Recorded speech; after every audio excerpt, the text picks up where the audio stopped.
Hello student, अब अभी तक मैंने आपको 20 क्वेश्चंस जो है करा दिए हैं जो आपके एमसीक्यूज़ के थे। मतलब जो फर्स्ट सेक्शन आपका था सैम्पल पेपर का वो मैं ऑलरेडी आपको करा चुका हूँ। अभी हम लोग सेक्शन बी में चलेंगे। सेक्शन बी में इसमें भी क्वेश्चन रहेंगे, शॉर्ट आंसर टाइप क्वेश्चंस रहेंगे, very short answer type questions. इसमें आपको 2 मार्क्स प्रति क्वेश्चन के लिए मिलेगा। ठीक है, तो चलिए हम लोग स्टार्ट करते हैं सैम्पल पेपर। इसमें आप देख सकते हो कि क्वेश्चन नंबर 21 में क्या लिखा हुआ है। 21 में सिंपली मुझे प्लग इन करना है value 5 sin square 45 degree minus 6 degree multiplied by cot square 30 degree का वैल्यू क्या होगा। ठीक है, तो अभी देखो इसको कैसे निकालते हैं। जैसे हमारे पास क्वेश्चन दिया हुआ है 5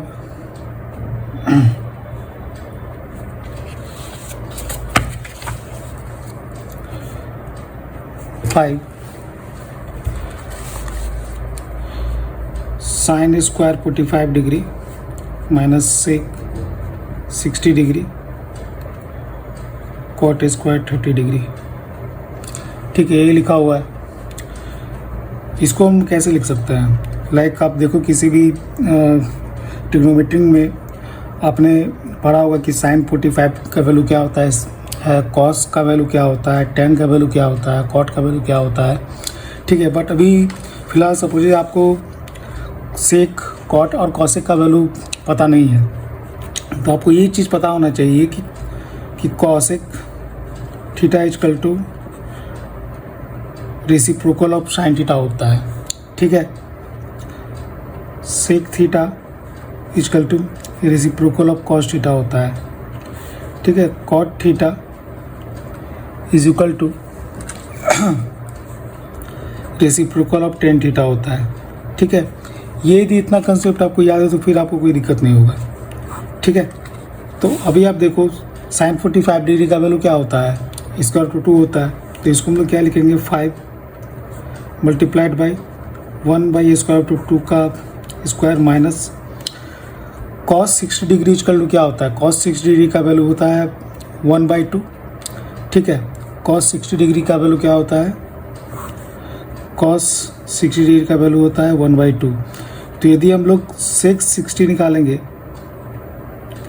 इसका मतलब क्या 1 बाई कॉस 60 डिग्री, इसका मतलब क्या 1 डिवाइडेड बाई 1/2। यदि इस तरीके से रहता है तो ये 2 क्या हो जाता है, ऊपर चला जाता है, इसका 2 हो जाएगा। तो सेक 60 का वैल्यू हमारा 2 हो गया।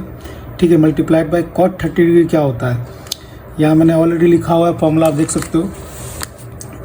कॉट थीटा इक्वल 1/10 थीटा, मतलब इसको हम लिख सकते हैं कि cot 30 degree equal to 1/10 30 degree, ऐसा लिख सकते हैं। इसका मतलब 1 डिवाइडेड बाई 10 30 डिग्री का मतलब क्या होता है 1/√3 होता है। तो √3 ऊपर चला जाएगा तो मतलब √3 हो गया, तो कॉट 30 डिग्री का वैल्यू क्या हो जाएगा, √3 हो जाएगा। ठीक है, तो यहाँ पे √3, बट ये स्क्वायर में पूरा उल्ट, इसलिए इसको स्क्वायर में रखेंगे। ठीक है, गलती नहीं करना है क्योंकि आप गलती कर सकते हो, यहाँ पे स्क्वायर में लिखा हुआ है, क्योंकि बच्चे क्या है कि हर बारी में ये मिस्टेक कर जाते हैं। ठीक है, तो आपको ये चीज़ ध्यान रखना है। ठीक है, तो यहाँ पे क्या हो जाएगा 5 √2 का स्क्वायर क्या हो जाएगा 2 ही रहेगा, -2 मल्टीप्लाइड बाई 3 मीन्स 5/2। ठीक है, माइनस क्या हो जाएगा 6, इसका मतलब हो गया, इसको एलसीएम लेंगे 2, 5 माइनस 12 मीन्स क्या हो गया -7/2। यही आपका आंसर हुआ। ठीक है, ये आंसर करेक्ट है। ठीक है, अभी हम लोग 21 नंबर क्वेश्चन हो गया। अभी हम लोग 22nd क्वेश्चन करेंगे। ठीक है, 22nd में क्या लिखा हुआ है ये क्वेश्चन देखो आप। Point PXY divides the line segment joining the points A-1 3 and B9 8 such that AP ratio PB is equal to K/1 if the coordinates of P are such that x is equal to y then the value of K is what। ठीक है, इसको मैं एक number line पे लेता हूँ तो फिर आपको इजीली समझ में आएगा। कोई भी मान लो कि इस तरीके से A B 2 पॉइंट है। ठीक है, A क्या है -1 3, B क्या है 9 8 है।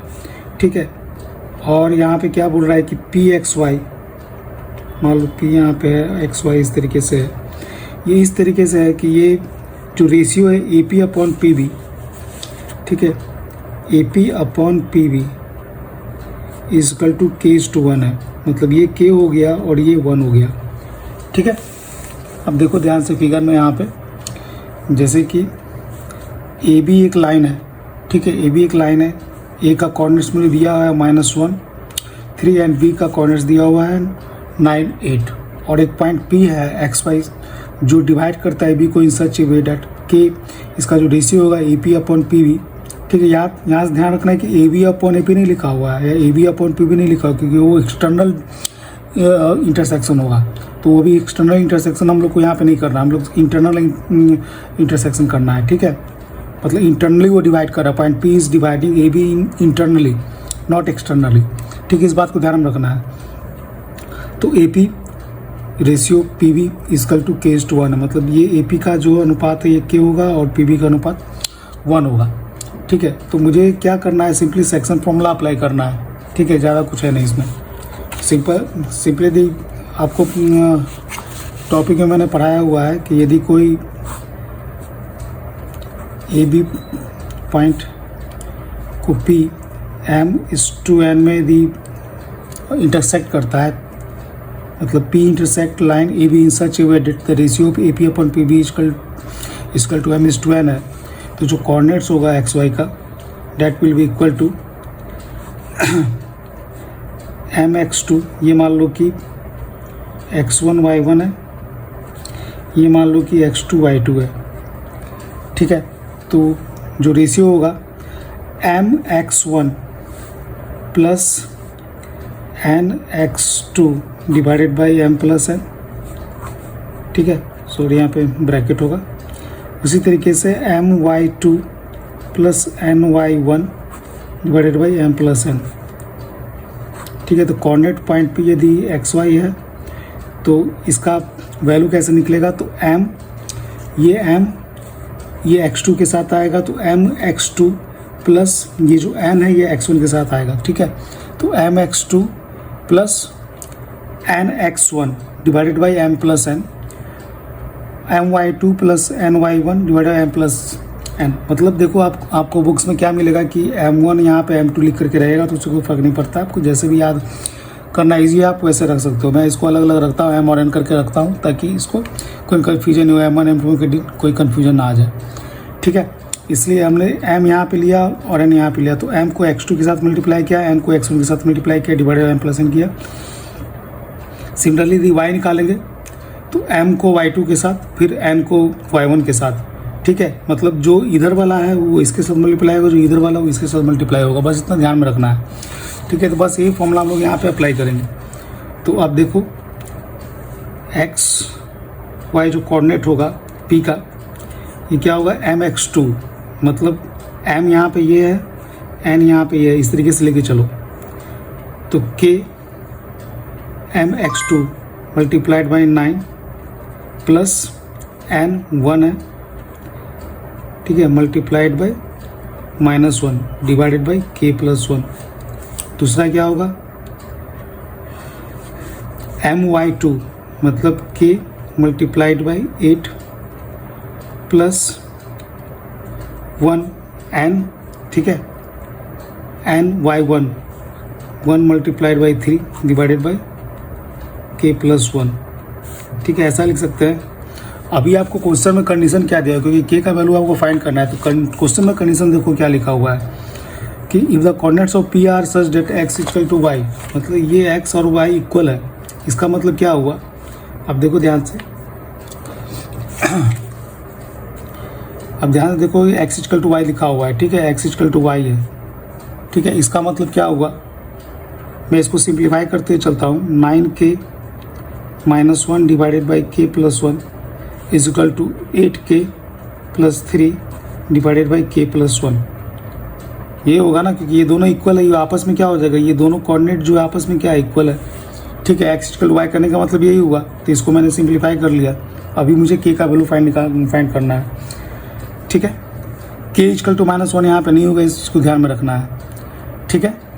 तो अभी इसको हम सिंपली सॉल्व कर देते हैं, ये दोनों कैंसिल हो जाएगा आपस में नीचे डिनोमिनेटर, बट यहाँ पे के इक्वल टू -1 बिल्कुल भी नहीं होगा, इसलिए हम देखो ऐसा भी कर सकते हैं, इसको मल्टीप्लाई करेंगे, इसको इसका मल्टीप्लाई करेंगे, k+1 को कॉमन लेके भी कर सकते हैं, k+1 को कॉमन लेंगे तो के इक्वल टू क्या निकलेगा, -1 निकलेगा। ठीक है, मैं आपको पूरा सॉल्व करके दिखाता हूँ बराबर से। ठीक है, अभी मैं इसको काटता नहीं हूँ, तो k+1 कॉमन रखता हूँ, 9k -1 equal to 8k + 3 multiplied by k+1। ठीक है, दिस इम्प्लाइज डैट k+1 को यदि आप कॉमन लोगे तो 9k -1, ठीक है, माइनस यदि इसको इधर लाएंगे तो 8k + 3 होगा। ठीक है, इसको बड़े ब्रैकेट में रख देता हूँ, आपको कोई कन्फ्यूजन ना हो इसकी वजह से। तो अब देखो k+1 यहाँ पे कॉमन है, तो k+1 इक्वल टू यदि हम 0 करेंगे तो k का वैल्यू क्या होगा, -1 होगा। ठीक है, k+1 इक्वल टू तो k इक्वल टू -1। ठीक है, आपको बात समझ में आ रही है। तो k इक्वल टू -1 यदि रखेंगे तो ये गलत हो जाएगा, क्योंकि ये डिनोमिनेटर में है, k इक्वल टू -1 करेंगे तो any number divided by 0 equal to undefined होता है, इसलिए k इक्वल टू -1 कभी भी नहीं होगा। k equal to -1 is wrong solution. ठीक है, wrong answer, sorry, k equal to -1 is wrong answer. ठीक है, वो कभी भी गलती से नहीं करने का। तो अभी हम लोग को सिर्फ ये अंदर वाला सॉल्व करना है। तो अंदर वाला सॉल्व करने के लिए क्या करेंगे, this implies that 9k -1 -8k -3 equal to 0। 9k -8k क्या हो जाएगा, k बचेगा -1 -3 क्या हो जाएगा, -4 हो जाएगा, इधर जाएगा तो क्या हो जाएगा, 4 हो जाएगा। तो k equal to 4 is the correct answer for your question. ठीक है, तो बस इसी तरीके से आपको इस तरह क्वेश्चन को बनाना है, बस आपको सेक्शन फॉर्मूला याद रखना है इसमें।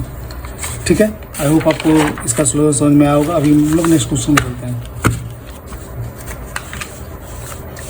नेक्स्ट क्वेश्चन में क्या बोल रहा है कि if Q02 is equi distance from P 5 - 3 and R x 7 find the values of x। अभी क्या बोल रहा है कि x का वैल्यू जो है फाइंड द वैल्यूज। ठीक है, वैल्यू के साथ अंदर एक ब्रैकेट लिखा है, s यहाँ पे डाला हुआ है, तो या तो सिंगल वैल्यू होगा या तो मल्टीपल वैल्यू हो सकता है। ठीक है, इसलिए इस बात को ध्यान रखना है।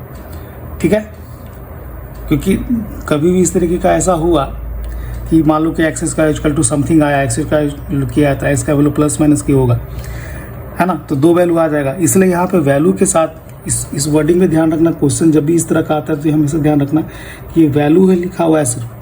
ठीक है, आप देख लो, बट अंडर ब्रैकेट में एस लिखा हुआ है, मतलब एक्स का एक वैल्यू भी हो सकता है, मल्टीपल वैल्यू भी हो सकता है। ठीक है, तो अभी देखो इसको कैसे सॉल्व करते हैं। अभी मान लो कि कोई पॉइंट जोड़ी नहीं कि आप स्ट्रेट लाइन खींचो, बट स्पेस बचाने के लिए चलो मैं स्ट्रेट लाइन ले लेता हूँ। ये P है और ये Q है, तो P का जो कोऑर्डिनेट है 5 - 3 है। ठीक है, 5 - 3 एंड अच्छा नहीं, इसमें क्वेश्चन क्या बोल रहा है कि Q जो है इक्वी डिस्टेंस है, तो एक लाइन इधर और खींच देते हैं। तो P का वैल्यू 5 - 3 P का कोऑर्डिनेट्स एंड R का कोऑर्डिनेट्स क्या लिखा हुआ है, R का कोऑर्डिनेट्स x 7 है। ठीक है, एंड Q जो है 02 is equi distance from P and R। Equi distance from P and R मतलब ये डिस्टेंस इक्वल है, मतलब ये क्या हुआ कि PQ और ये जो QR है ये दोनों सेम है। ठीक है, ये कंडीशन मुझे दिया हुआ है। तो यहाँ भी आप देखोगे तो क्या करना है, मुझे डिस्टेंस फॉर्मूला अप्लाई करना है। ठीक है, यहाँ देखोगे तो क्या करना है, डिस्टेंस फॉर्मूला अप्लाई करना है। इसके पहले भी हम डिस्टेंस फॉर्मूला पे क्वेश्चन किया हुआ है, तो डिस्टेंस फॉर्मूला मुझे सिंपली अप्लाई करना है। लिखा है Q02 is equi distance from P minus and R x 7, मतलब ये Q जो है पॉइंट P और पॉइंट R दोनों से इक्वी डिस्टेंस है। ठीक है, इसका मतलब क्या होगा, PQ इक्वल टू QR हो गया। अभी हम लोग सिंपली डिस्टेंस फॉर्मूला अप्लाई करते हैं। ठीक है, तो PQ इक्वल टू QR है, दोनों को स्क्वायर कर देंगे तो PQ का स्क्वायर इक्वल टू QR का स्क्वायर होगा, क्योंकि जो डिस्टेंस फॉर्मूला आता है वो स्क्वायर रूट के अंदर आता है, तो स्क्वायर रूट के अंदर हम इसका स्क्वायर निकालने का कोई मतलब नहीं है। ठीक है, इसलिए सिंपली क्या करते हैं, इसको हम लोग सिंपली स्क्वायरिंग फॉर्म में ही रखते हैं। ठीक है, स्क्वायरिंग फॉर्म में रख करके अभी डिस्टेंस फॉर्मूला हम अप्लाई कर देते हैं। डिस्टेंस फॉर्मूला का क्या होता है, x2 - x1 का स्क्वायर प्लस y2 - y1 का स्क्वायर, यही होता है ना। तो PQ से हम देखेंगे तो x2 मतलब 0 -5 का स्क्वायर प्लस y2 2 -3 का स्क्वायर। ठीक है, that will be equal to Q R से निकालेंगे तो एक्स माइनस 0 का स्क्वायर प्लस 7 माइनस 2 का स्क्वायर यही आएगा। तो 5 का स्क्वायर क्या हुआ 25 plus 2 plus minus minus plus हो जाता है, पता है आपको मल्टीप्लिकेशन के बाद 5 हो गया, 5 का स्क्वायर भी 25 होगा, ये एक्स स्क्वायर हो गया प्लस 7 माइनस 2 क्या है 5 का स्क्वायर 25 हो गया, ये 25 कैंसिल हुआ। ठीक है, तो बचा क्या आपके पास एक्स स्क्वायर इजकल टू 25। तो आपको पता है यदि एक्स स्क्वायर 25 से लिखा हो तो इसका जो स्क्वायर रूट होगा वो प्लस माइनस 5 निकलेगा। ठीक है, तो इसलिए यहाँ पे जो वैल्यूज़ लिखा हुआ था तो इसका मतलब इसका दो वैल्यू होगा प्लस और माइनस 5, तो ये आपका करेक्ट आंसर हुआ। ठीक है, अगली बात आपको समझ में। अभी हम लोग अगले क्वेश्चन पे चलते हैं। ठीक है, इसी में और करके लिखा हुआ है। अब देखो और करके भी क्वेश्चन लिखा हुआ है, मतलब यदि ये क्वेश्चन आपको नहीं आ रहा है तो आप दूसरा क्वेश्चन भी कर सकते हो। ठीक है, आप देखो और करके लिखा हुआ, मतलब ये क्वेश्चन यदि आप नहीं कर पा रहे हो तो दूसरा क्वेश्चन भी कर सकते हो। बट दोनों देखोगे दोनों सेम ही टाइप का क्वेश्चन है, इसमें कुछ हार्ड एंड फास्ट रूल नहीं है। ठीक है, तो मान लो कि इसमें क्या लिखा है, if A11 and B79 are the end points of a diameter of circle then find the coordinates of the centre of the circle. ये जो है प्रीवियस जो आपका क्वेश्चन था ये वाला जो Q02 इक्व डिस्टेंस उससे थोड़ा सा ईजी है। ईजी इन द सेंस देखो क्या लिखा हुआ है ये डायमीटर ऑफ द सर्किल है। ठीक है, and of the diameter of the circle, A मान लो यहाँ पे ये है, ये 11 है और यहाँ पे B जो है 79 है। और आपको पता है are the ends point of the diameter of the circle then find the corners of the centre of the circle. तो सेंटर ऑफ द सर्किल क्या होता है, ये मिड पॉइंट होता है ना। सेंटर ऑफ द सर्किल क्या होगा, किसी भी डायमीटर का मिड पॉइंट होता है किसी भी सर्किलर में। यहाँ देखो फिगर आपको नहीं दिख रहा था, अभी दिखेगा। ठीक है, कोई भी सर्किल है, सर्किल में यदि डायमीटर का जो मिड पॉइंट होगा that is called centre of that circle. तो मिड पॉइंट निकालने का फॉर्मूला हमने ऑलरेडी पढ़ा हुआ है सेक्शन फॉर्मूला में। मतलब क्या हुआ कि यहाँ पे m और n इक्वल हो जाएगा। तो जो फॉर्मूला हमारा है प्रीवियस जो फॉर्मूला आप देखो ध्यान से, ये mx2 प्लस nx1 यही है ना, तो m इक्वल टू n हो जाएगा। तो ये फॉर्मूला निकल के क्या आ जाएगा x2 plus x1 plus 2 y2 plus y1 by 2, ये होगा ना। सिंपली क्या हो गया यहाँ पे m और n का खत्म, वैल्यू जो इक्वल हो गया। ठीक है, इक्वल हो गया मतलब उसको वैल्यू मान लो कि a मान लेते हैं, तो a सब जगह कैंसिल हो जाएगा तो बचेगा बस इतना ही। ठीक है, तो बस ये फॉर्मूला मुझे यहाँ पे अप्लाई करना है। तो मान लो कि सेंटर O है, इसका कोऑर्डिनेट्स XY है, तो OXY इक्वल टू क्या हो जाएगा x2 plus x1 7 plus 1 by 2 9 plus 1 by 2। ठीक है, y को y के साथ, x को x के साथ, ये क्या हो गया 8 बाई 2, ये 10 बाई 2 डैट इज 4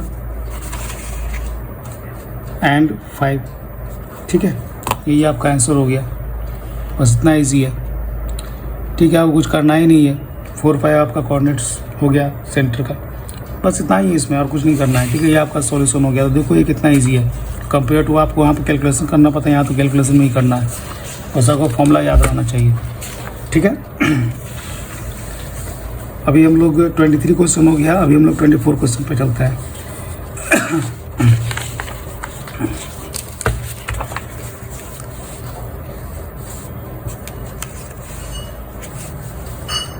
24 क्वेश्चन में क्या हो रहा है, there are 80 cards number 1 to 8 from 1 to 80, one card is drawn at random from them, find the probability that the number on the selected card is not divisible by 8। ठीक है, not divisible by 8 मतलब 8 से divisible कितने numbers हो सकते हैं। मान लो कि 1 to 80 आप लोग काउंट करते हो। ठीक है, तो 1 to 80 काउंट करते हो, सबसे पहला डिविजिबल नंबर जो 8 से क्या होगा 8 होगा, उसके बाद 16 होगा, उसके बाद क्या होगा 24 होगा, उसके बाद 32 होगा। जो पहाड़ा होता है बस आपको याद करना है। ठीक है, 48 हुआ, 56 हुआ, 64 हुआ।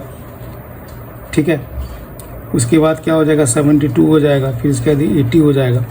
ठीक है, तो आप देखो 1 2 3 4 5 6 7 8 9 10 टोटल 10 नंबर्स ऐसे होंगे 1 to 80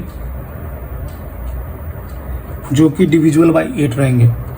तो मुझे क्वेश्चन क्या पूछा जा रहा है, selected card is not divisible by 8, not divisible by 8 मुझसे पूछा जा रहा है।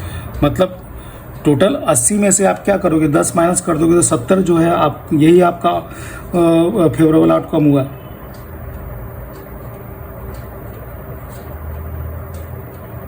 फेवरेबल आउटकम क्या हो गया, 70 हो गया। मतलब P of E equal to क्या हो गया, 70 हो गया। ठीक है, तो अभी प्रोबेबिलिटी आप कैसे निकालोगे, प्रोबेबिलिटी का मतलब क्या होता है, P of E equal to N of E divided by N of S. N of E कितना है, 70 है। ठीक है, और एन ऑफ एस कितना है, 80 है। टोटल नंबर ऑफ मतलब आउटकम जो 80 रहेगा ना, क्योंकि टोटल 1 to 80 काउंट हुआ है। 0 0 कैंसिल हो गया, तुम्हारे पास बचा कितना, 7/8। ठीक है, आपको दिख नहीं रहा है, हाँ आपको नहीं दिख रहा है। ठीक है, यहाँ पे देखो, मैं वापस से दिखाता हूँ। ठीक है, देखो ध्यान से, जैसे कि 1 to 80 मुझे नंबर लेना है। ठीक है, तो 1 to 80 में कौन कौन सा नंबर जो 8 से डिविजिबल होगा, तो सबसे पहला नंबर तो 8 होगा। उसके बाद 16, 24, 32, 40, मतलब 8 का जो पहाड़ा होता है सिंपल, 8 दूनी 16, 8 3 24, 8 मल्टीप्लाइड बाई 4 32, 8 मल्टीप्लाइड बाई 5 80 जो आपका होता है। इसको आप फॉर्म पहाड़ा के हिसाब से आप सिंपली रख दो, तो 8 16 इस तरीके से आपका टोटल 10 नंबर हुआ। तो टोटल आउटकम आपका क्या आना चाहिए, मतलब which is not divisible by 8। ठीक है, तो ये सब तो डिविजिबल बाई 8 है, तो ये टोटल कितने हैं, 10 है। तो जो बचे हुए नंबर रहेंगे टोटल 70 रहेंगे। मतलब आउट ऑफ 80 में से 10 नंबर ऐसे हैं जो डिविजिबल बाई 8 है, तो नॉट डिविजिबल बाई 8 जो है टोटल 70 होंगे। तो नंबर ऑफ जो फेवरेबल आउटकम है वो आपका 70 हुआ। ठीक है, इसका मतलब पी इक्वल टू 70 हुआ। तो प्रोबेबिलिटी आप ये निकालोगे, एन ई, सॉरी यहाँ पे पी लिखा है, एन ई इक्वल टू 70 हुआ। तो पी इक्वल टू क्या होगा, N E divided by N S. तो 70 डिवाइड 80 मतलब 7/8, ये आपका आंसर हुआ। ठीक है, ये आपका प्रोबेबिलिटी हो गया। बस इतना ईजी है। ठीक है, अभी क्वेश्चन नंबर 25 पे आ जाओ। ये थोड़ा इस तरह क्वेश्चन जो है आपको जो है एक एजम्पशन लेकर के चलना पड़ता है। ठीक है, तो 25 नंबर क्वेश्चन में देखना आप ध्यान से। इसमें लिखा हुआ है कि prove that -3 - 2 square of 3 is an irrational number. अब इरेशनल नंबर है, गिवन है square of 3 is an irrational number. ठीक है, आपको ये प्रूव करना है कि ये एक इरेशनल नंबर है। Given that square of 3 is an irrational number. तो हम लोग क्या करेंगे कि एक एजम्पशन मान के चलेंगे कि -7 - 2 square of 3 is N rational number. Rational number यदि होगा, ऐसा एजम्पशन मान के चलेंगे, और इसी एजम्पशन को क्या करना है, फाइनली हम लोग को रॉन्ग प्रूव करना है। ठीक है, इस तरह क्वेश्चन जब भी रहेगा तो आपको सिंपली एक एजम्पशन मान के चलना है कि उसका अपोजिट जो है करेक्ट है। मतलब -7 - 2 square of 3 is a rational number, not a irrational number, ऐसा हम लोग एज्यूम करके चलेंगे। और एट द एंड चूंकि आपको एक कंडीशन दिया कि square of 3 is a irrational number, तो हम लोग इसको इस तरीके से ब्रेक करेंगे कि स्क्वायर ऑफ 3 अलग हो जाए। स्क्वायर ऑफ 3 को हम लोग बाहर निकाल लेंगे और कुछ एक्सप्रेशन हमारा बनेगा। ठीक है, वो expression, square of 3 is irrational number है, तो वो एक्सप्रेशन ऑटोमेटिकली क्या हो जाएगा, इरेशनल हो जाएगा। ठीक है, तो वो जो आपका एजम्पशन है वो रॉन्ग हो गया। यदि आंसर रॉन्ग हो गया, इसका मतलब कि ये इरेशनल नंबर है, प्रूफ हो गया। बस इतना ही आपको करना है। ठीक है, आई बात समझ में? तो अब देखो इसको कैसे बनाएंगे। जैसे कि मान लो कि late assume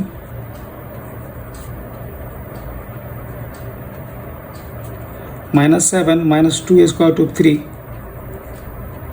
is a rational number.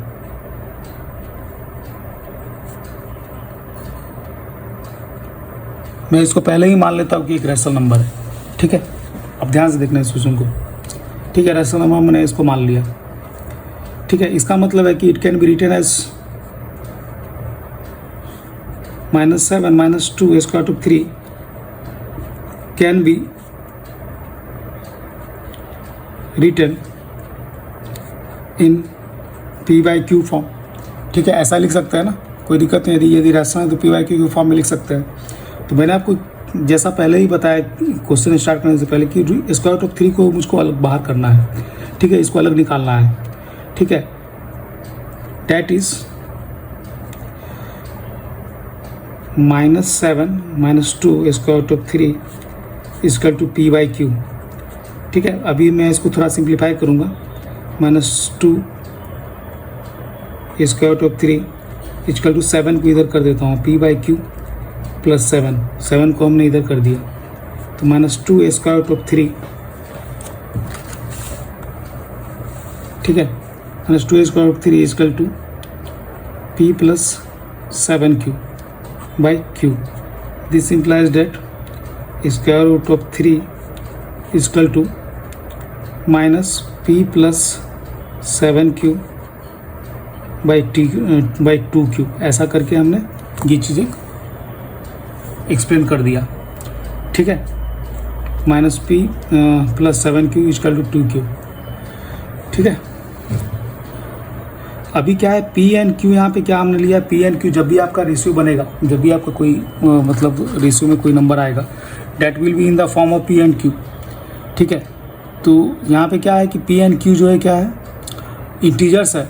यदि P एंड Q इंटीजर्स जब भी रहेगा तो मान लो कि कोई भी एक ऐसा नंबर लिखा हुआ है, जैसे सपोज मैं एग्जांपल के तौर पे दे ले रहा हूँ. मान लो कि P का वैल्यू मैं यहाँ पे 2 प्लग करता हूँ और Q का वैल्यू मैं यहाँ पे 3 प्लग करता हूँ फॉर एग्जांपल के तौर पे.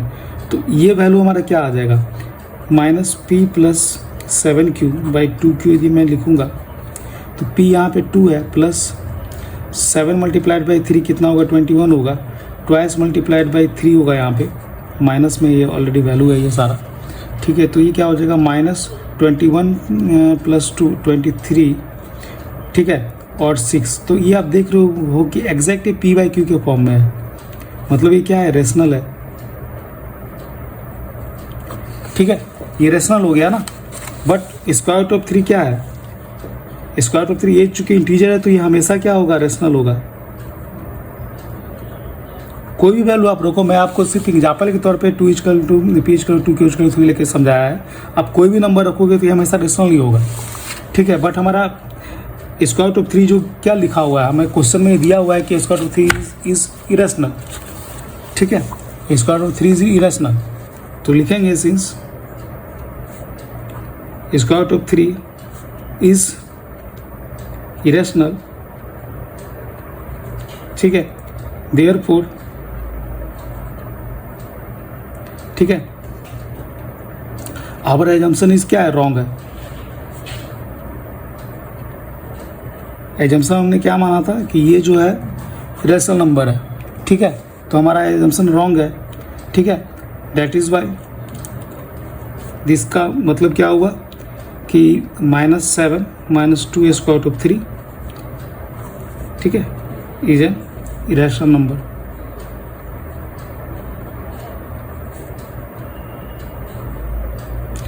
ठीक है. सो हैंस प्रूफ्ड, जो भी आपको प्रूफ करना था प्रूफ हो गया, ठीक है. आगे बात समझ में. तो आपको ऐसा क्वेश्चन जब भी रहेगा तो आपको एक एजम्पशन लेके चलना है, ठीक है. एजम्पशन मतलब आप उसका अपोजिट ले लो. लाइक आपको प्रूफ करना है कि ये रेशनल इरेशनल है, बट आप ले लो इरेशनल है.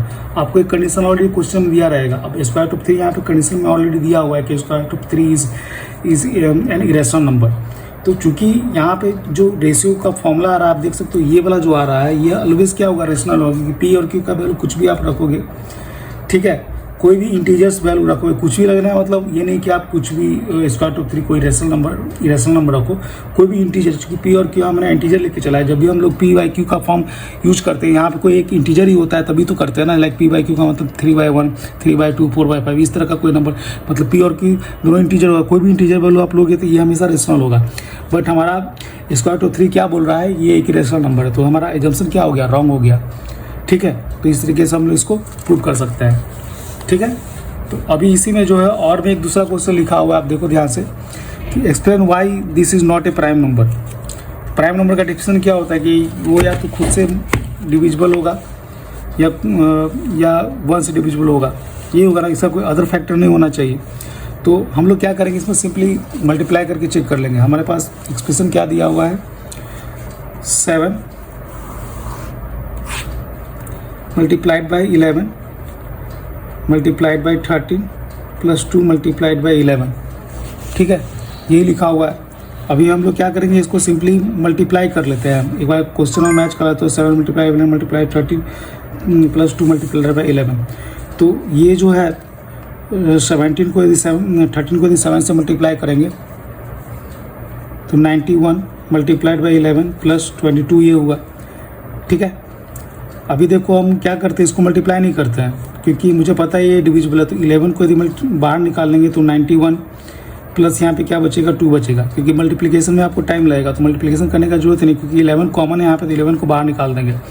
ठीक है, तो 11 मल्टीप्लाइड बाई 3 होगा। तो ये 2 नंबर जो है ये कंपोजिट नंबर हुआ ना, क्योंकि ये मल्टीप्लिकेशन ऑफ 2 नंबर्स है। This is composite number. ठीक है, this is composite number. Composite number क्या है कि मतलब ये इसमें 2 नंबर आपस में मल्टीप्लाइड रहेंगे। ये 11 और 93 तो ऑब्वियसली ये दोनों जो है मतलब प्राइम फैक्टर है, but this is the multiplication of 2 prime numbers. ठीक है, 2 प्राइम नंबर्स है, मतलब ये क्या हुआ है कि this is multiple of 2 prime numbers. ठीक है, सो डेफिनेटली ये जो टोटल मल्टीप्लिकेशन आएगा that is not a prime number. ठीक है, बस ये प्रूव करना था, ये आपका प्रूफ हो गया। ठीक है, तो ये आपका सेक्शन बी का क्वेश्चन हुआ। अभी नेक्स्ट सेशन में आपको सेक्शन डी का बताऊंगा। ठीक है, so thanks for watching, have a nice day.